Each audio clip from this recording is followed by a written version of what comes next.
Alhamdulillah.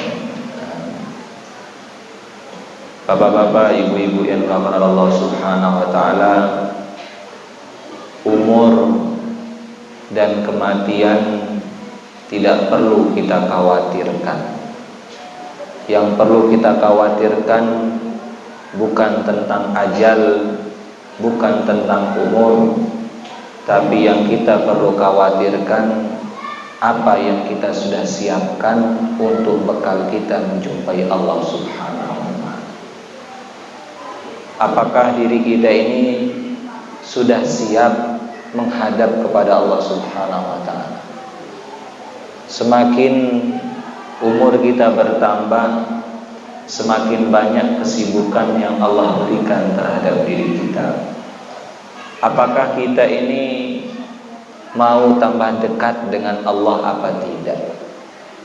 Sehingga Allah mengatakan, wa naktu ma qaddamu wa atharahum. Kami akan catat, kami akan hitung langkah kaki engkau yang pernah engkau kerjakan dan yang pernah engkau langkahkan pergi ke masjid, baik menuntut ilmu, lebih-lebih yaitu untuk mengerjakan sholat. Itu yang kita akan lihat besok di akhirat, di kubur kita. Duduknya kita di tempat ini mungkin nggak banter, nggak sampai 2 jam, nggak sampai 1 jam setengah. 1 jam pun mungkin menurut saya nggak sampai. Sebentar waktu tersebut.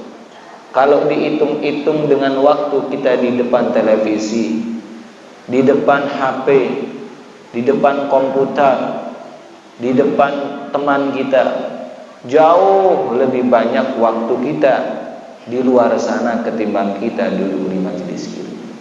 Tetapi duduknya kita yang sebentar ini akan membuat kita senang besok di akhirat dan mengatakan, kenapa saya tidak menghabiskan umur saya untuk menuntut ilmu di Masjid Nurul Hadis? Karena kenapa? Bisa jadi orang lahir tersebut kembar, bisa jadi orang tersebut meninggal barang-barang disebabkan musibah, tetapi begitu menghadap kepada Allah, walaqad ji'tumuna furada, engkau akan menghadap kepadaku sendiri-sendiri. Sebagian orang ada lahir yang kembar, bisa meninggal bareng-bareng, bisa, tapi menghadap kepada Allah nggak mungkin bisa. Satu persatu kita akan dihadapkan sama Allah. Ya Allah, saya ini bersaudara, nggak bisa. Ya Allah, saya ini bertetangga, nggak bisa. Begitu ditampakkan pahala yang begitu besar, bagaimana pentingnya seorang menuntut ilmu, sehingga ulama mengatakan seandainya penduduk kubur diberikan izin sebentar saja, 1 menit, 2 menit, setengah jam, mereka akan bukan pulang ke rumah mereka. Mereka akan masih memakai baju kain kafan mereka. Mereka akan duduk di majelis ilmu, saking mereka melihat bagaimana besar duduknya pahala orang duduk di majelis ilmu. Mungkin kalau dihidupkan kakek-kakek kita punya orang tua yang udah dikubur, mungkin rame itu di sini, nggak pulang ke rumah, sama pakaian kain kafannya. Mungkin kalau hadir kita yang kabur, saking takutnya gitu. Kematian bukan perlu kita takuti. Yang perlu kita takuti, apakah kita membawa bekal apa tidak. Orang yang datang ke Indonesia, ada yang legal, resmi.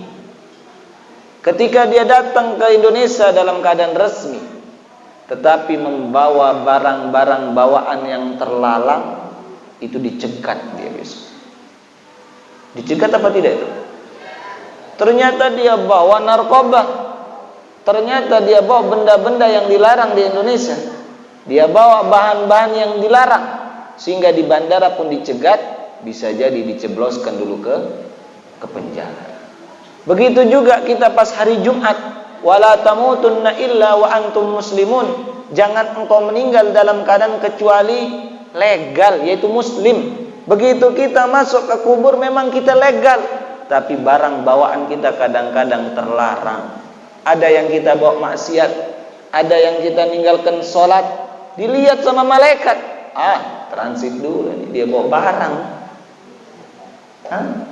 Bagaimana yang ilegal, yang meninggal dalam keadaan bukan Islam, walaupun dia tidak bawa barang yang terlarang, dia orang baik tapi orang di luar Islam, sering sedekah, sering nyumbang, baik sama orang, tapi ilegal. Kira-kira masuk ke Indonesia ditangkap apa enggak? Oh, ini orang enggak jelas, walaupun baik masuk. Khatib mengatakan wala tamutunna illa wa antum. Kita ingat barang bawaan kita ini salah satu. Ini yang kita bawa nih, duduk bentar, itu yang kita bawa besok. Jangan sampai kita bawa barang bawaan yang terlarang. Terlebih apa yang kita bawa pada malam hari ini, mudzakarah kita tentang